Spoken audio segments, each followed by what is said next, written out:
Boa. E aí? Tudo certo? Estou abrindo a live aqui agora. Muito bem. Não sei se está transmitindo, acho que tá. Deixa eu ver. Tudo ok. Muito bem, sejam todos muito bem-vindos a mais um vídeo, mais uma live. Hoje é 3 de dezembro, domingo, 7 da noite, como de costume. Como é que você tá, cara? Eu tô bem. E você? Tudo ótimo, tudo Não, conforme previsto aqui no MBL Bahia. Mas enfim, quero nem ficar falando disso hoje, porque eu tô empolgado. você tá tão empolgado que a galera tá falando que o podcast virou sobre MBL. Não, não, não vai ser.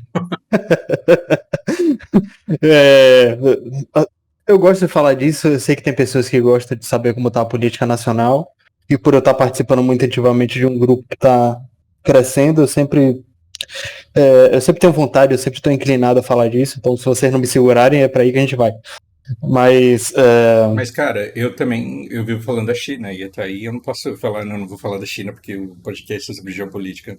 A gente conversa sobre o que a gente tem vontade aqui, né? sim, sim, tudo certo, faz parte. Mais cedo ou mais tarde vocês vão estar... vou querer dar essa zicada, né? Mas vamos lá. Convertido não, É, sai pra lá. não, não convertida, mas vocês vão ter que tratar de diplomacia liderado pelo MBL mais cedo ou mais tarde, espero eu.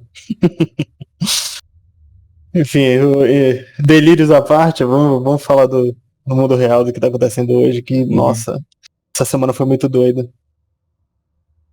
É, você chegou a ver os links que eu te mandei ou deixou pra gente comentar aqui mesmo? Não, me perdoa, não olhei. Eu tava lendo um livro muito interessante ontem, e depois a gente foi jogando, e depois eu continuei lendo, e aí morreu, nem olhei Uhum, link nenhum.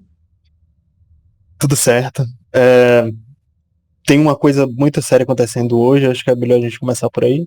Uhum. Eu abri o mapa do Iêmen aqui para vocês. Para contextualizar, aqui tem grupos antigos, células de terroristas mais antigos, Al-Qaeda, Talibã, que tem influência aqui no Iêmen, como está dividido o território, são essas áreas em verde. O que está em azul é o domínio da Arábia Saudita barra Estados Unidos, e o que está em vermelho são os Houthis, que, na minha visão, na minha concepção, é o que devia ser o governo legítimo da região. Uhum. E que a Arábia Saudita e Estados Unidos não deixam, por razões que você já conhece. Não deixa os caras ser dona da terra, coincidentemente expulsando todo mundo sempre pro oeste. Sim. Pelo menos eles conseguiram manter a região mais rica, que é a que tem saída para o mar, para a região Uhum. mais movimentada. E é justamente aqui que eles estão tendo problema agora. O primeiro link que eu te mandei essa semana foi sobre. Aliás, não, teve um que falou sobre Israel, que é um comediante, o Sacha Baron Cohen. Mas isso aí, pra gente comentar depois, eu posso Uhum. deixar pro pessoal ver depois. Mas o que importa mesmo são essas embarcações nos Estados Unidos, dos Estados Unidos, que eles mandaram para o Golfo Pérsico de novo e para a região aqui, né? Para o Mar Vermelho também. Uhum.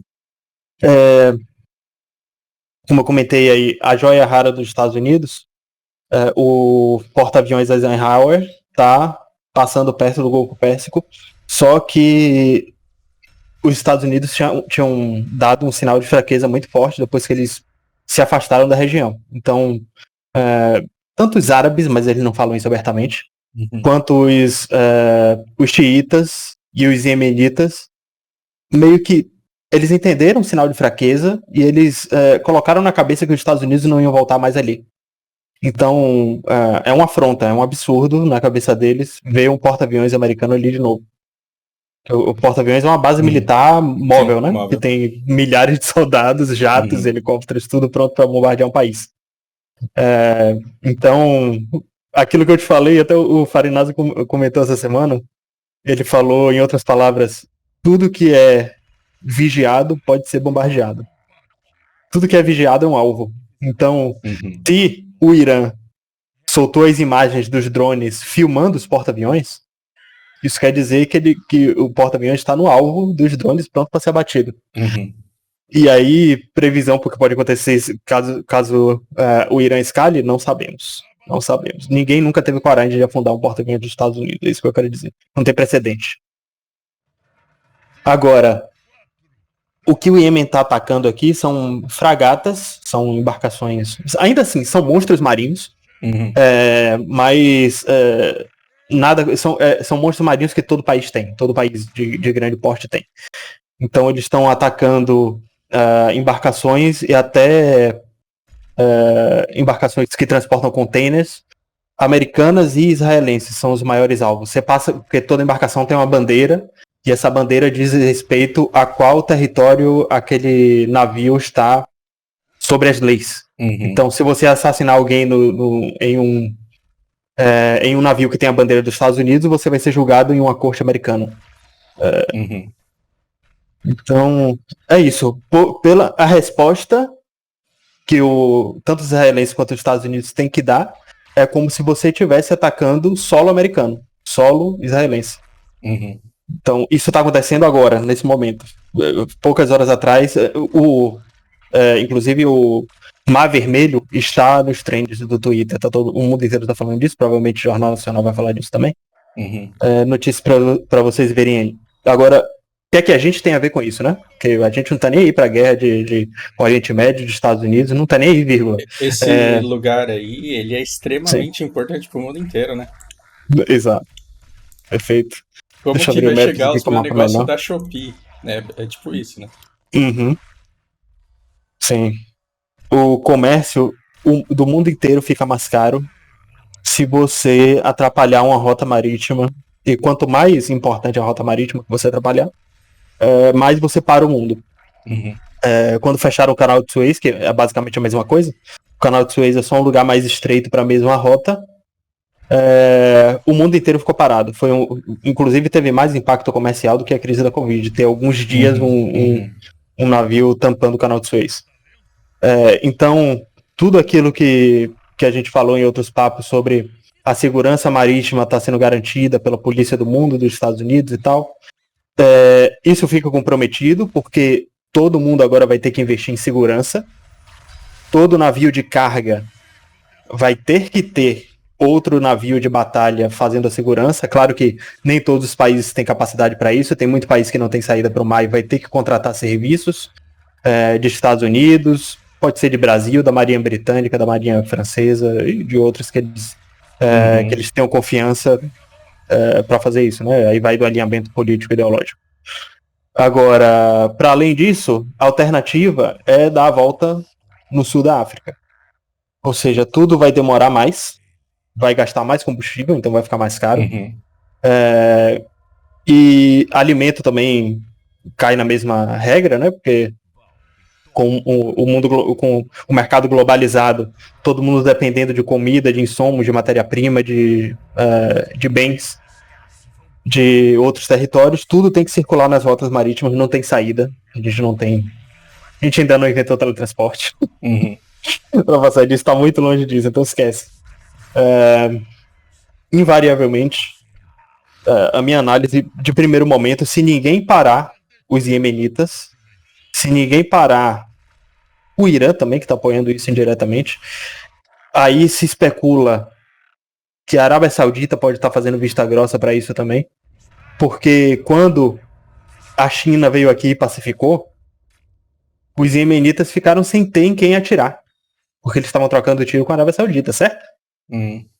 Se eles estão com muito armamento e estão sem ter em quem atirar, vamos atirar nos navios israelenses que estão passando. Você vê como a paz no Iêmen, por mais que fosse de interesse do Oriente Médio inteiro, do mundo inteiro, tá trazendo uma consequência muito mais grave do que o conflito que tinha antes. Interessante, porque os caras vivem de fazer guerra e aí quando você pacifica, vira todo mundo Ronin, né? E os caras não querem virar bandoleiro, então vamos sair matando todo mundo. Engraçado. Israelenses e americanos estão sofrendo consequência e a consequência está sendo indiretamente direcionada para o resto do mundo inteiro. Todo mundo vai sofrer com isso. Caso nenhuma medida de grande escala seja tomada. Essa é a hora dos Estados Unidos mandarem tudo que atira para lá e fazerem com o Iêmen o que eles não têm coragem de fazer com Taiwan.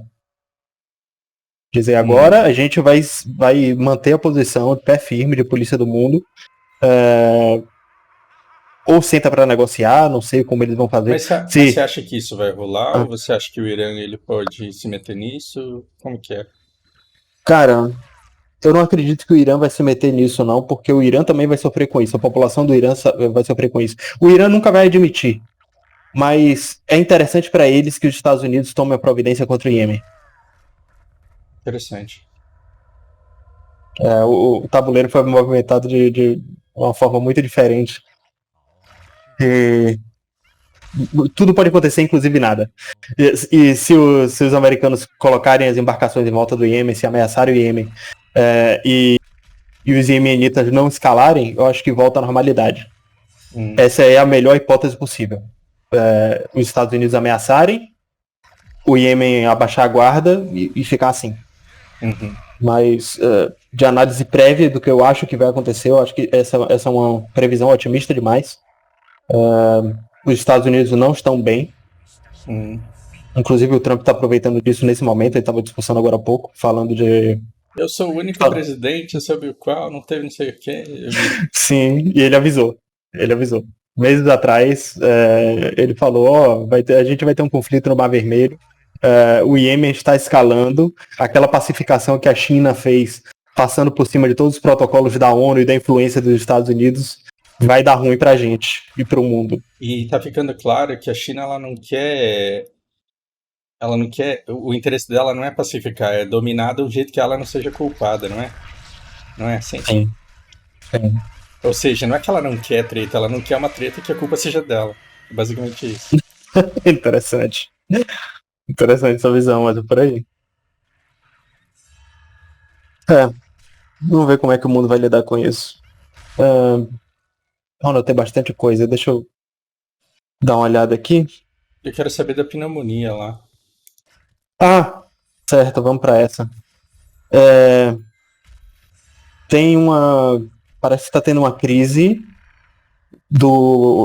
na China, uma nova, aparentemente, calma, sem alarde, aparentemente uma nova, não sei se pandemia, não sei se uma nova epidemia, uma nova doença, uma nova variante de pneumonia começou a espalhar na China e chegou na Europa.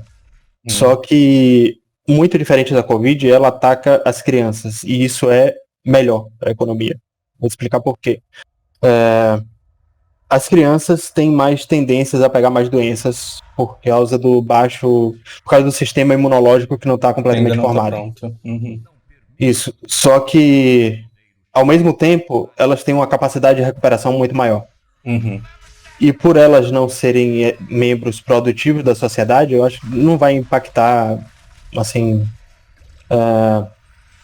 tanto como a pandemia da Covid impactou na sociedade.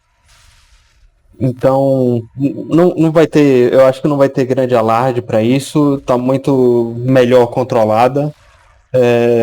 O sistema imunológico das crianças está fazendo o trabalho que os ministérios da saúde do mundo não conseguem fazer. Então, ainda está sob controle, o mundo não vai parar por causa disso. Talvez escolas, se o negócio se agravar muito, porque as crianças ainda, elas sofrem com a doença, elas tomam um leito de hospital. Então, claro que vai ser um problema para a saúde do mundo inteiro, mas nem perto, nada a ver com o que foi a pandemia. Então, por enquanto, alarme falso. Não vai ser isso tudo, não. Sim, essa foi a análise que eu vi de médicos, biólogos que tiveram contato com a doença na Europa e nos Estados Unidos, como saiu no noticiário, né, na CNN. Só o que eu estou replicando aqui. Só porque eu não sou especialista de nada disso. Mas, enfim, é isso. Não tem grande alarde, não. Beleza. Tá. Vou voltar a dar uma olhada aqui, porque eu anotei quase 2 páginas. A gente precisa falar do Kissinger também. Chegou a ouvir essa notícia? Ele morreu? Foi. Quantos anos ele tinha? 100. Ah, 100 redondo. então Passou, né? eu suspeito que não tenha sido assassinado. Sim. Tá, ainda tem coisa aqui de Oriente Médio pra falar. Israel, a gente não pode esquecer. Tem algumas movimentações interessantes acontecendo na Casa Branca e na mídia americana, principalmente. Aqui eu tô mostrando aqui no mapa como voltaram os bombardeios, aparentemente muito pior do que antes. Passada a trégua. Agora É. que você já fez sabe uma coisa que eu tenho notado? Geralmente, assim, políticos fazem um absurdo e aí cria-se todo um alarde em torno desse absurdo, aí desmente o absurdo e aí parece que a opinião pública fala, ufa, achei que o cara era capaz de um negócio assim. Sim. E aí uma vez que passou isso, o cara vai lá e faz pior do que isso. Uhum. E É assim, como se testasse a aceitação do público, né? e neutralizasse, é como se fosse um antídoto, uma inoculação da indignação das pessoas. É uma anestesia. Você deixa as pessoas se anestesiarem antes, elas ficam putas, passam o luto e falam, ah, que bom que era brincadeira. Aí depois vai e acontece de verdade. E Bolsonaro, Lula, Israel, todo mundo. Não que eles sejam iníquos na mesma dimensão, mas as práticas são as mesmas. Uhum. Agora, a opinião pública não está satisfeita com isso, não. Em nenhum lugar do mundo. A tendência continua, como a gente explicou nos primeiros papos, cada vez mais Israel vai formando mais inimigos. Então, a opinião pública de lugar nenhum está a favor disso. E o que é que mudou na opinião pública americana? Como é que eles estão se defendendo disso? A gente já tinha concluído que se Israel perder essa guerra, ele leva os Estados Unidos junto, certo? Toda a moral dos Estados Unidos, porque Israel é tratado como se fosse um Estado americano. Mas vai rolar uma briguinha, não vai? Do tipo, eu não sabia que Israel era tão mal assim, agora eu tô de mal, ou não? Por aí. Não exatamente Israel. Assim, especulação, né? A gente é cedo para dizer. Sim. Saiu não sei se foi o Washington Post ou o New York Times, um dos dois gigantes aí. Falou que Israel não ficou sabendo da invasão horas antes pelo Egito. Israel sabe da data da invasão há mais de um ano. E deixou acontecer. Isso dados confidenciais de investigações, aparentemente da Casa Branca, em cima do Mossad ou em cima do Estado de Israel. Sim, eles têm comunicação, mas um espiou no outro. Porque um não confia 100% no outro. Nenhum Estado confia 100% em ninguém. Então, qual é a análise que a gente pode tirar disso? Sempre existe um alvo para essas notícias. Esse tipo de notícia não é o que sai na mídia. Não é para sair na mídia, não é normal. É uma coisa que espiões ficaram sabendo e compartilharam com presidentes, com a inteligência do país. Como é que isso foi parar na mídia? Entendeu? Para alguém ter soltado isso na mídia, existe uma intenção real de fritar ou Benjamin Netanyahu ou o Estado de Israel. Ou essa pode ser a deixa para os Estados Unidos e o Estado de Israel fritarem o Netanyahu, responsabilizarem ele por todos os crimes de guerra que Israel está cometendo e começar uma rodada de negociação. Olha, a gente tirou o Netanyahu, que era o problema. Talvez ele até morra no processo. Vai saber. A gente tirou o Netanyahu, que era o problema. Agora Israel vai ser mais complacente com os palestinos. Vamos sentar na mesa de negociação para estabelecer 2 estados de novo. Essa é uma solução. Ou pode ser os Estados Unidos têm problemas demais, tanto internos quanto externos. Israel se mostrou tão cara quanto a Ucrânia. A gente não vai comprar 2 anos de guerra de Israel do mesmo jeito que a gente comprou 2 anos de guerra com a Ucrânia. Com o Irã por causa desses caras. Exato.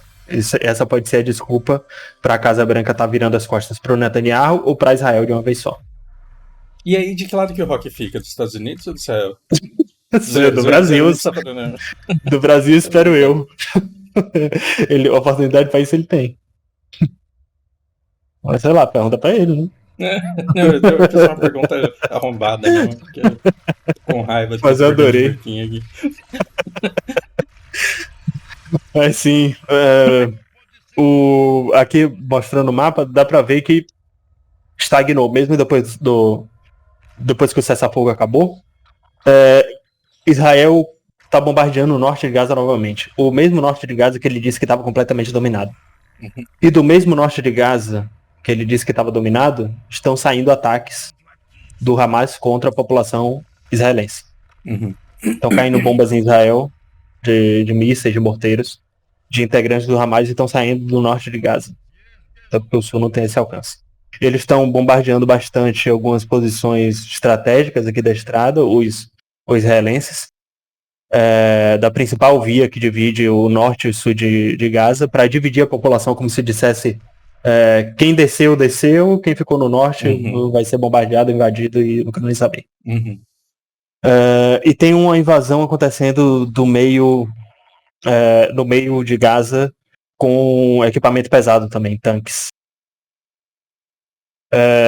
E, para além disso, Israel está tendo que se concentrar também no Mar Vermelho e defender embarcações de containers, de suprimentos que estão chegando, e do próprio comércio internacional, né? As empresas, o agronegócio, as coisas de Israel, a vida não parou lá.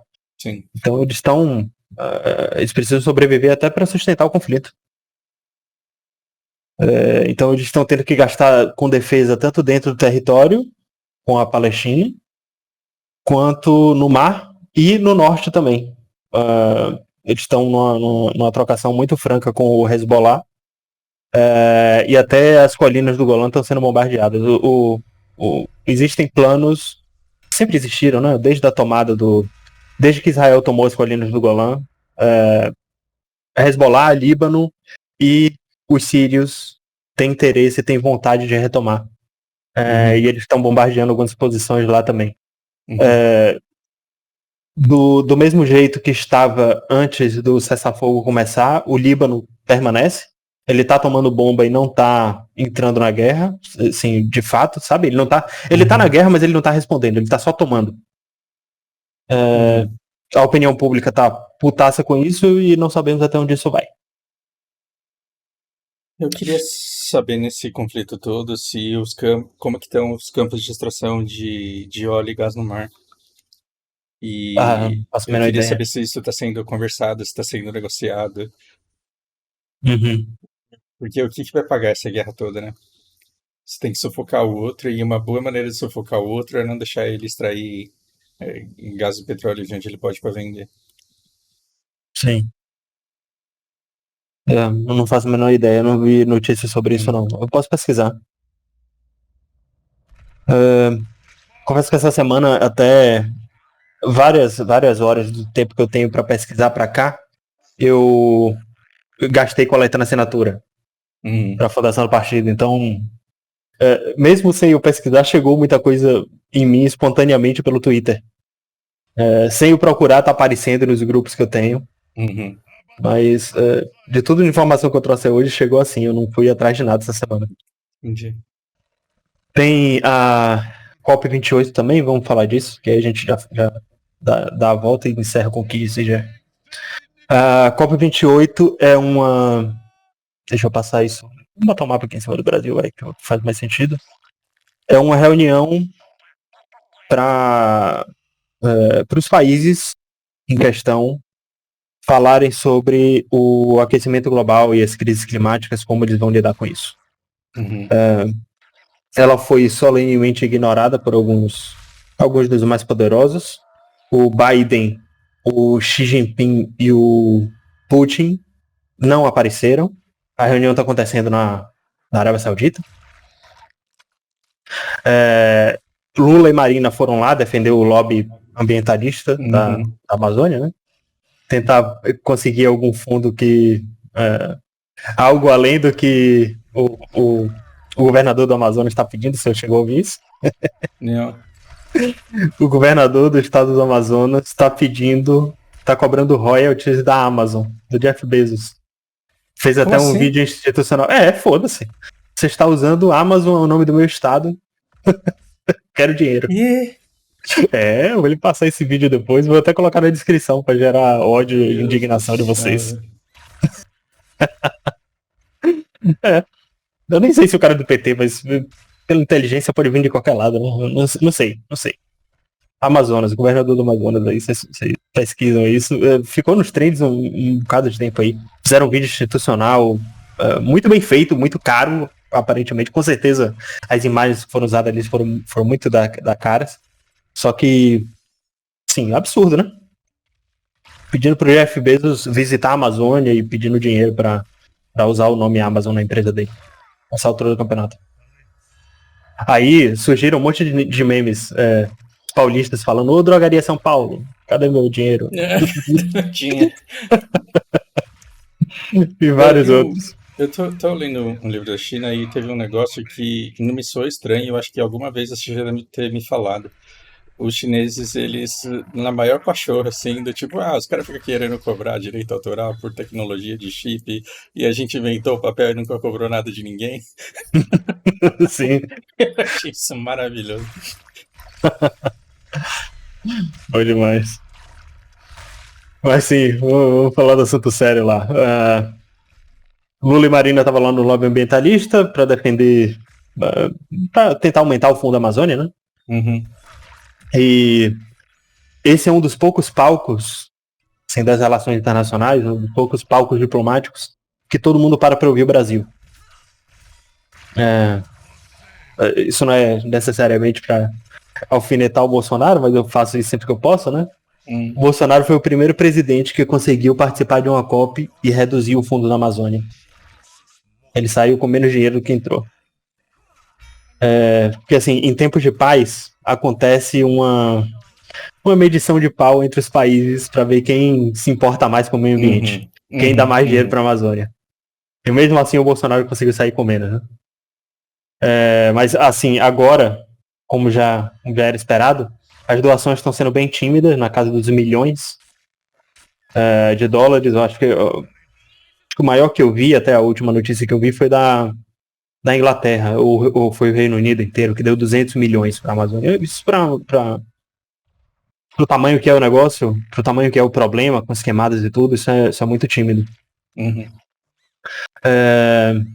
Também, essa reunião também serviu para tratar de outros assuntos.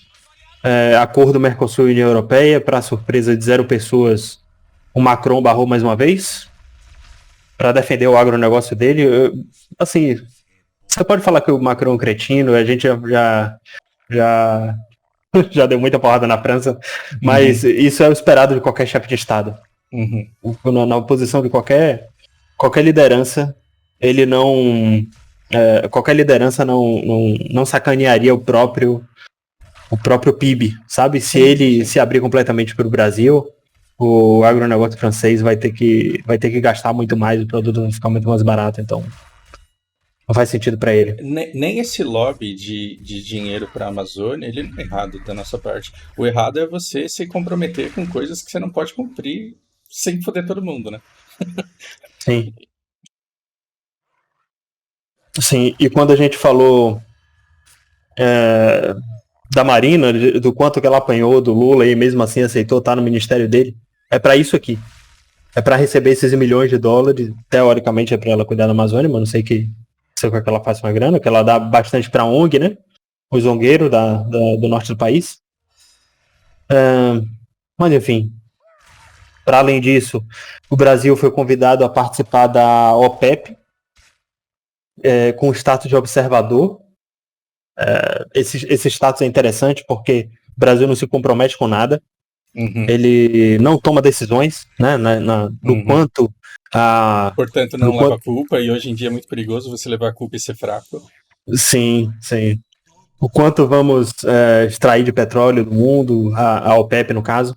Mas ele recebe informações, o Brasil vai passar a receber informações muito privilegiadas e vai poder trabalhar com especulação disso.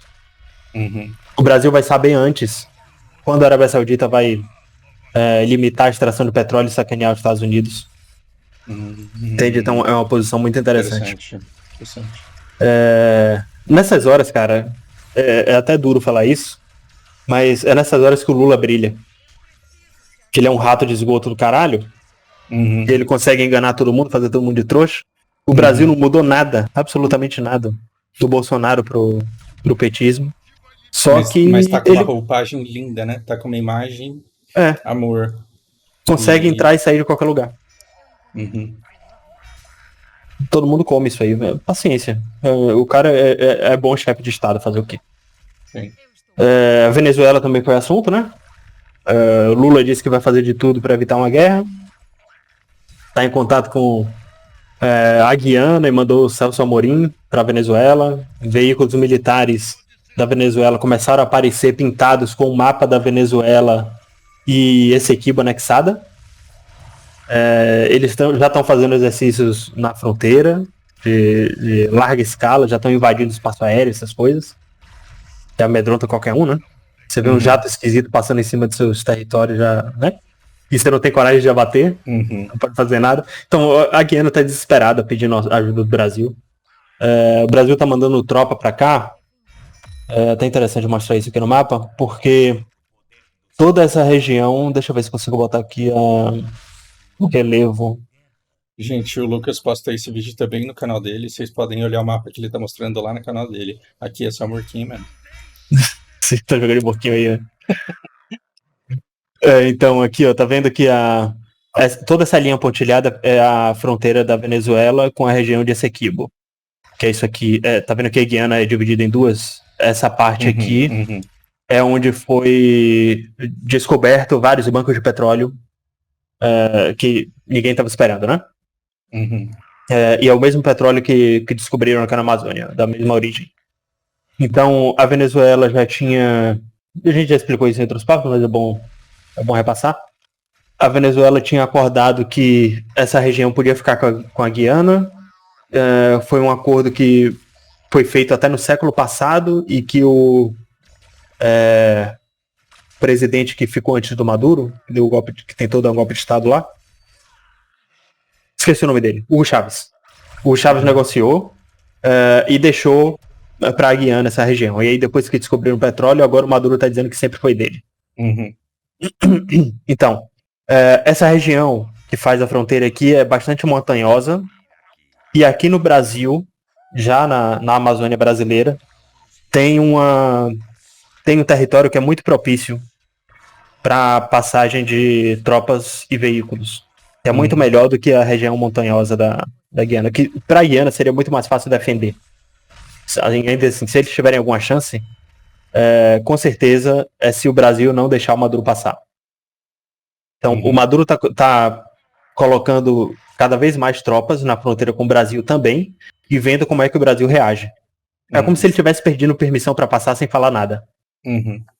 Só que o Brasil tá reforçando a fronteira, o Celso Amorim tá lá dentro falando para ele não fazer isso.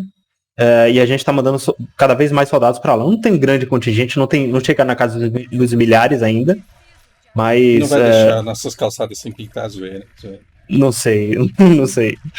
Mas assim, o plebiscito que o Maduro tava usando para legitimar isso tá acontecendo hoje. Enquanto a gente conversa, não sei se já acabou. Mas só para confirmar a vontade dele, né? Acho que até é proibido votar contra. O pessoal deve pegar um papel na urna. Deve estar escrito lá sim ou com certeza para você marcar. A Venezuela deve invadir a Guiana? Sim ou com certeza. Deve ser isso. Então é só isso. O Lula até debochou disso no discurso dele. Falou que com certeza o plebiscito vai dar o que o Maduro quer. Pra você ver como as falas deles conversam com todos os lados e aí ele fica inatacável, né? Sim. Então, é um bom chefe de Estado, ele fala o que ele tem vontade e fica inatacável por isso. Isso demonstra força. Da linha pra fora é excelente. Não falar. E lembrando que a Venezuela, para além das capacidades de população, né, de tamanho de exército, que eu acho que o exército da Venezuela é maior que, ou é do tamanho da população da Guiana, a Venezuela é muito bem equipada com tecnologia russa e chinesa. Então os jatos da Venezuela são russos, e é uma coisa que os Estados Unidos não têm conhecimento assim das capacidades reais de hoje em dia. E tecnologia de vigilância chinesa, os radares e tudo que a Venezuela tem para ver a Guiana de longe. Eu acho que até suporte de satélite chinês eles têm contato e têm acesso. Uhum. Por quê? Porque o petróleo da Venezuela, o petróleo que o Maduro extrai, e inclusive é o meio que ele se sustenta dentro do território, ele vende muito barato, ele tem contratos muito, muito longevos com China e Rússia para vender esse petróleo. E assim, grande parte da compra da Rússia, não necessariamente da China, a China precisa mesmo, mas a Rússia tem o suficiente. Eles compram da Venezuela para os Estados Unidos não comprarem. Uhum. Só que aí vamos falar dos Estados Unidos também. Desde que a Guiana descobriu isso aqui, a leitura dos diplomatas, até de um professor meu que fez análise disso, foi que a Guiana seria um território pacificado e que surgiria possivelmente uma nova Nova York do hemisfério sul, na Guiana, porque é uma população muito pequena, montada como se fosse uma Noruega da América do Sul, sabe? Um negócio uma população pequena com grandes bancos de petróleo. Então, várias empresas dos Estados Unidos, várias pessoas que têm contatos com diplomatas, com analistas das relações internacionais, foram incentivados a direcionar investimentos para a Guiana. Muita gente comprou terreno lá e se valorizou exponencialmente nos últimos anos. Muitas empresas extrativistas de extração de petróleo mesmo, tanto americanas quanto europeias, vieram para a Guiana para extrair. E aí como é que faz? A Guiana não tem a tecnologia para extrair, mas já que esses países têm, eles deixam as empresas extraírem e o petróleo é dividido entre Guiana e essas empresas e todo mundo fica feliz, certo?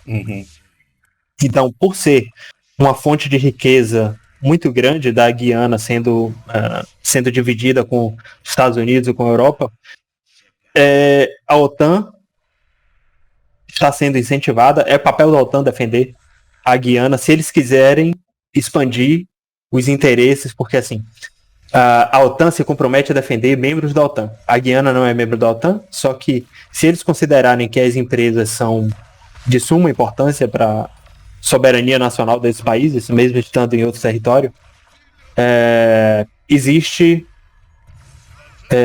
prerrogativa para que os Estados Unidos façam a OTAN defender esse território se eles quiserem. Só que, independente do que acontecer, a OTAN defendendo ou não, o Maduro atacando ou não, provavelmente vai ter uma... mesmo que não seja uma guerra escalada, mesmo que seja só Venezuela contra a Guiana, é mais uma crise de refugiado para o Brasil lidar. O povo de Roraima já deve estar muito acostumado com isso. Claro que o Brasil é muito grande e não sofre tanto com isso, até porque o Brasil já é pobre. Só que é muito ruim, né? Muito triste para o Brasil. São muito mais desempregados, mais uma crise humanitária que vários estados. Vai aumentar muito o custo do Brasil para nós brasileiros. A gente vai ter que pagar imposto para sustentar essas pessoas, porque não sou eu que faço as regras, né? É assim que o Estado brasileiro trata. O SUS vai estar de graça para todo mundo, e aí a gente vai começar com aquelas conversas humanitárias de todo mundo tem direito. Exato. Só que aí quando não é a pessoa que a gente ama, quando não é a nossa avó, quando vem um cara de fora competir com a nossa avó pelo mesmo recurso, pelo mesmo médico, aí eu não sei se a gente vai continuar tão não xerofóbico do jeito que a gente é, né? Sim. Vamos ver. Nunca chegou a tanto, mas vai chegar, é uma questão de tempo. Sim, eu acho que mais cedo ou mais tarde esse precedente. Esse precedente no Brasil não existe, mas é como se o nosso limite estivesse sendo testado mais uma vez, né? Agora, claro que na Segunda Guerra a gente tinha uma população risível, né? A gente tinha muito recurso para ser extraído, só que eu não sei quem vai ter que ceder, né? Se são nossos impostos ou nossas terras que agora são reservas indígenas, reservas a gente faz reservas ambientais onde não tem espécie em extinção, onde é um território completamente plano e propício para a construção de centros comerciais. Então o Brasil se sabota. A gente já falou bastante disso aqui, eu não quero me estender de novo, porque dá 1 hora de papo de novo, né? Mas é uma crise, essa crise humanitária pode agravar esses problemas e tomara que exista pragmatismo dentro do petismo para que essas reservas ambientais, para mandar as ONGs, você sabe para onde, e para acabar com esse lobby de uma vez por todas. Acho que até com esses imigrantes a gente tem muito com o que aprender, né? Porque a Guiana foi colônia inglesa, eles têm boas relações, então é até um jeito da gente se reaproximar com o próprio Ocidente. Não sei se eles querem isso. Enfim, de cópia é isso. Deixa eu ver se tem mais alguma coisa aqui. É isso. Guiana pede ao Brasil bastante para mediar. Estados Unidos tem boas relações e fechou contratos para explorar petróleo na região. Isso tudo falei. Tá. E tem outro precedente perigosíssimo. Uma análise até que eu vi dos militares, tanto do Farinazo quanto dos gringos, né? Existe o interesse tanto dos russos, quanto dos chineses, quanto dos Estados Unidos, todas as grandes potências têm interesse em abrir novas bases militares e interferir na soberania de outros países, tá certo? Isso é comum, isso é até explícito, faz parte do plano do projeto de Estado deles. Então, assim acontece na Europa ainda hoje, a expansão da OTAN é fruto disso. A desculpa que o Putin usa para invadir a Ucrânia é justamente essa, porque os Estados Unidos estão interferindo em território que eles gostam de interferir. Tirar o relevo aqui. E os Estados Unidos também sempre fizeram isso em outros lugares do mundo. A Inglaterra fez isso bastante. As próprias dinâmicas da colonização são fruto disso e tal.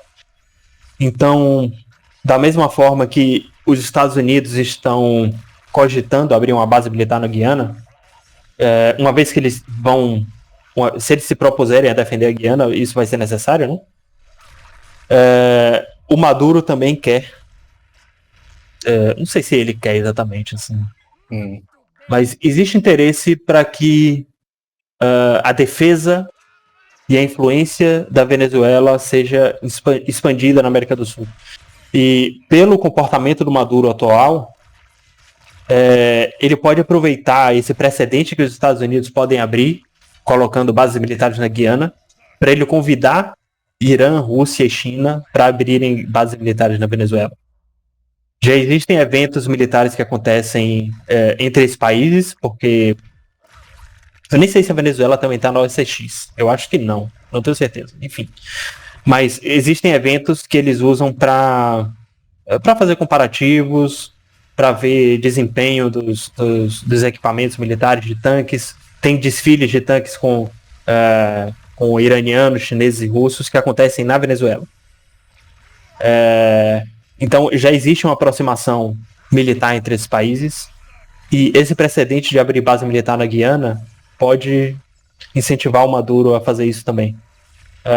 Inclusive as pessoas estão especulando, os analistas estão especulando que essa ameaça que a Venezuela faz para cima da Guiana pode ser só para isso. Porque uma vez que tenha tropa chinesa ou tropa russa na Venezuela, ninguém mexe mais. Entendeu? Com petróleo ou sem petróleo, rico ou pobre, o governo venezuelano não precisa mais se preocupar com defesa. Se a China estiver defendendo os bancos de petróleo que ela comprou com tropa. E aí os gastos militares da Venezuela não vão precisar ser tão altos, e ele pode se direcionar para os próprios interesses internos. Você acha que ele investiria na população? Ou ele vai continuar a deixar a população lascada, igual a Argentina e Brasil? Cara, é uma pergunta muito difícil. O Maduro já se mostrou, em outros tempos, completamente maluco, ideológico, socialista, mas em tempos recentes ele já privatizou coisas e já devolveu reabriu aos poucos mercados para o capitalismo. E até para os próprios Estados Unidos. Isso que eu descrevi que acontece aqui na Guiana, que empresas americanas vêm aqui extrair petróleo com tecnologia melhor e dividir com o país, fazem na Venezuela. A ExxonMobil está aqui dentro. É uma coisa engraçada que precisa acabar esse negócio de que tem algum líder que se preocupa com o povo, né? Isso daí, gente, é coisa de papo eleitoral. Sim, Não tem sim. esse negócio de o cara é bom, né? Pô, ele se preocupa com o povo, ele se preocupa com o povo. Ele quer o poder. Esquece o povo, ninguém liga. E como efeito colateral do desejo de poder, a população dele pode se dar bem. É E, isso. e aí, a população se dando bem, você acha que não perdoa quem ele foi durante os 30 anos em que elas se deram mal? É lógico que perdoa. E, tipo, Sim. Eu sou de direita, eu prefiro a direita, eu prefiro os liberais, prefiro os capitalistas, porque eles são mais previsíveis. Eu não tô falando que eles se importam com a população. Eu tô falando que se o Maduro tiver essa mentalidade, se ele entender que uma população livre economicamente será uma população ainda indefesa, que não ameaça os interesses políticos dele, mas que gera riqueza e deixa o Estado venezuelano mais poderoso. Se ele chegar nessa conclusão, eu acho que isso ele pode fazer. eu Exatamente como entendo você seu falou. ponto. Eu entendo seu ponto. Por tabela, a população pode se dar bem. Eu entendo seu Mas, ponto. Se eu tivesse que me colocar nesse espectro, eu seria, acho que, centro-esquerda, mas eu não encontro líderes de esquerda que sejam de fato esquerda. E o problema do populista de esquerda falso, ele é mentiroso que dói, né, cara? E ele convence todo mundo de que ele tá fazendo bem das pessoas e tá todo mundo passando fome por causa dele, mas tá com raiva do outro. E aí sim, dá mais raiva do que o outro que não se importa que você passe fome. Pelo menos ele nunca escondeu isso de você. Ele nunca ficou te mentindo e brincando com o seu emocional, te dando esperança de que isso vai acontecer. perfeito. Pô, nem dei atenção ao chat. Boa noite, Devora. Pô, acho que por isso o pessoal nem comentou. Mas muito bem. Se vocês tiverem qualquer dúvida, qualquer coisa que vocês queiram acrescentar, eu posso discorrer sobre. Mas vamos lá. Para Venezuela, tem mais alguma coisa que você queira acrescentar? Acho que Não. a gente só tem que esperar. Acho que nas próximas 2 semanas, principalmente, a gente vai começar a ver alguma coisa concreta vinda da Venezuela. Porque depois que o sim estiver na mesa, depois que a população tiver dado sim, a população entre várias aspas, a gente vai ter só que esperar o Maduro jogar. E o mundo inteiro vai estar esperando isso. Não sei se ele vai invadir o Brasil inesperadamente para chegar na Guiana. Não sei se o Lula vai querer defender isso, se ele vai fazer vista grossa, se ele vai dizer que não viu. Não sabemos. Entendeu? Ele vai dizer, a tropa foi lá, ele nem passou aqui dentro. Quem é que vai averiguar isso? Entendeu? Não tem ninguém. Não tem ninguém para vigiar isso. Da tropa do Maduro passar por dentro do Brasil e dizer que nunca esteve aqui. Então, não sabemos. Mas vamos lá. A gente precisa falar da vida e obra de Henry Kissinger. Que esse cara, a importância que esse cara tem para as relações internacionais, para o cenário como a gente tem hoje, é imensurável. Ele é um judeu nascido na Alemanha em 1923, um tempo complicadíssimo, entre guerras. Ele fugiu com a família ainda criança. Deixa eu botar aqui em cima do mapa do Europa e Estados Unidos, né? Então ele fugiu ainda criança, assim, início da adolescência com a família, durante a ascensão do Partido Nazista. Ele já estava vendo de fato como os judeus estavam sendo tratados. Na Alemanha foi o pior caso, obviamente. Então ele prontamente foi para os Estados Unidos com a família, tinha alguma grana para isso, né? Deu sorte. Nos Estados Unidos ele concluiu os estudos, né? Conseguiu a cidadania e imediatamente foi convocado para o exército, que é como os Estados Unidos fazem com refugiados até hoje, né? Eles dão a cidadania, mas colocam no exército, se você tiver idade para isso. Eu não sei se é exatamente pré-requisito, mas eu conheço casos, não na minha família ainda bem, mas eu tenho um amigo que teve que passar por isso. Mas eu acho que ele tá bem, ele serviu no Oriente Médio e retornou. Então o Henry Kissinger ganhou bastante destaque ganhou notoriedade por causa da sua inteligência. Ele era um soldado de ponta, né? E ele falava alemão, ele entendia mais ou menos como o alemão se comportava. Uhum. Então ele foi prontamente transferido para o setor de inteligência dos Estados Unidos, que mais adiante se tornaria a CIA.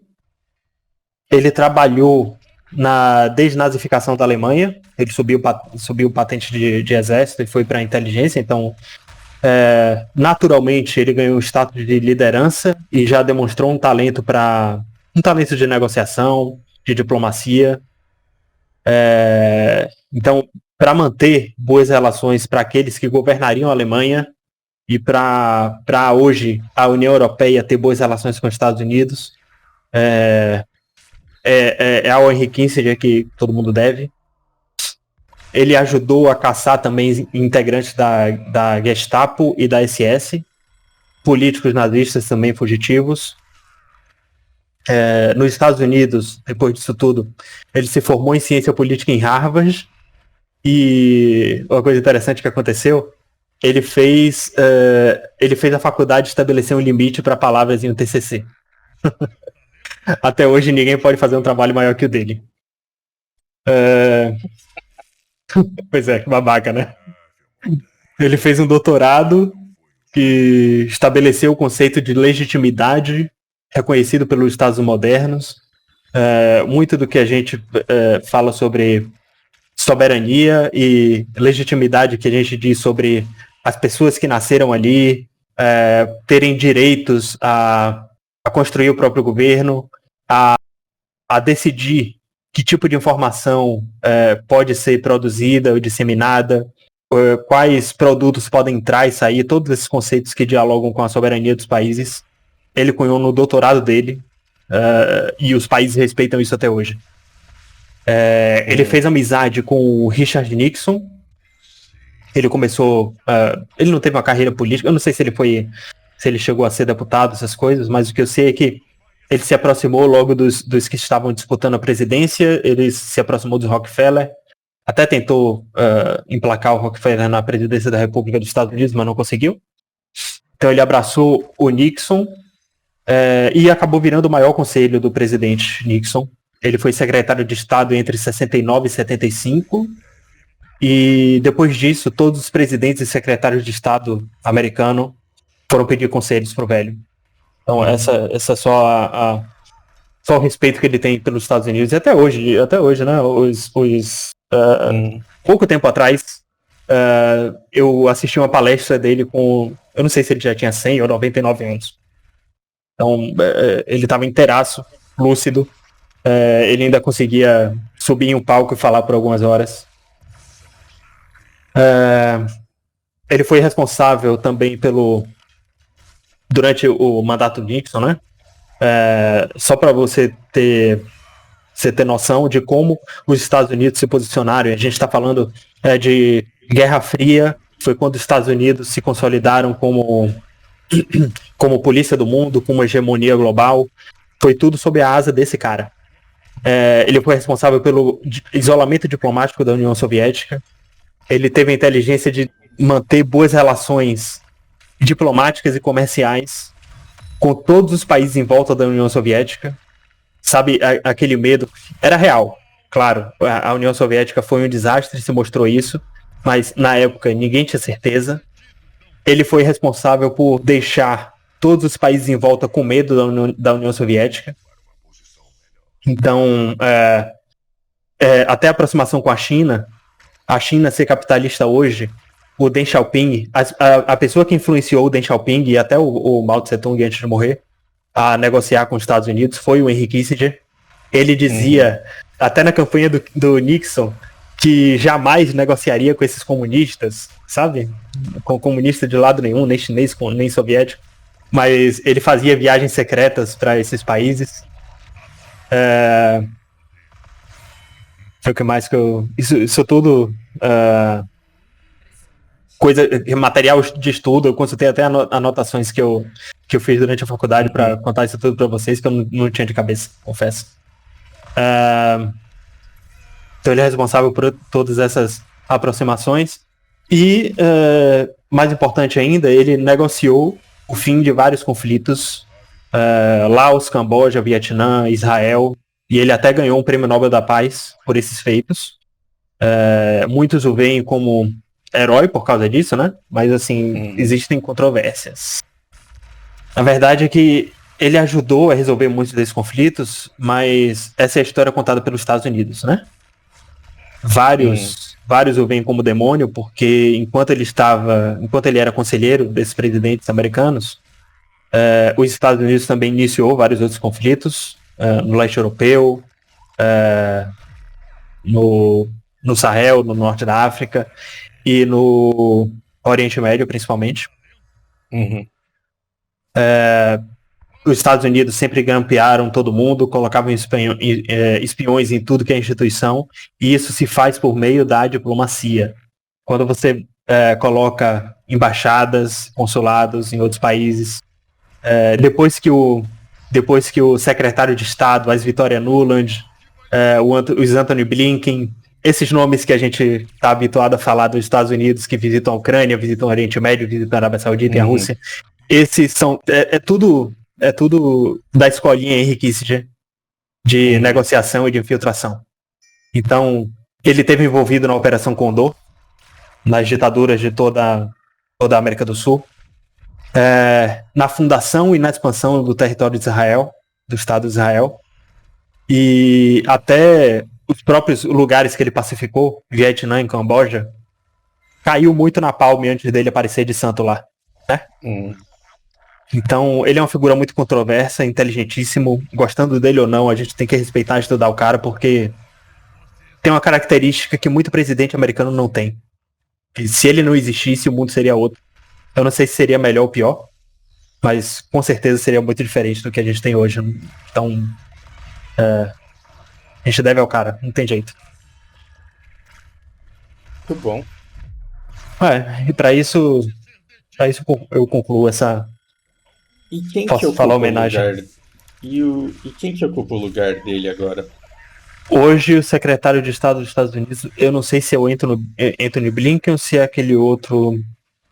Deixa eu ver. Secretário de Estado... É o Anthony Blinken. E aí o que muda, né? Porque tem outros que têm funções parecidas. Por exemplo, eu não sei, eu acho que foi no primeiro mandato do Nixon, no início do primeiro mandato do Nixon, ele não era secretário de Estado ainda. Ele foi, aos poucos, se aproximando do secretário de Estado e provando para o Nixon, pelas relações pessoais, de amizade mesmo, nada oficial, de que ele era uma pessoa muito mais inteligente e competente. O secretário de Estado da época dava conselhos, mas o Nixon agia como o Kissinger mandava. Ele e vários outros presidentes dos Estados Unidos, mesmo quando ele não estava na Casa Branca, outros secretários, outros presidentes pediam conselhos para ele. Até o Bush, para invadir o Iraque, ouviu o conselho dele. Então, eu não sei se o conselho dele foi a favor ou contra a invasão, a gente nunca vai saber disso. A grande parte da merda de hoje pode ser culpa dele também. Exato, a gente não sabe, Mas... não sei, quem cumpre o papel dele hoje, quem senta na cadeira dele hoje é o Blinken, mas muito ruim. Muito ruim o Blinken. Tem aquele outro, cara. Não foi o Blinken que saiu aos gritos da Arábia Saudita. Que o Mohammed bin Salman expulsou ele do palácio e mandou ele voltar pro hotel lá. Tinha acabado de picar um jornalista e colocar numa mala, igual a Matsunaga fez com o dono da Yoki. O Mohammed bin Salman teve um jornalista, se eu não me engano, turco, que falou mal dele lá. E aí o cara sumiu e apareceu numa mala todo picotado.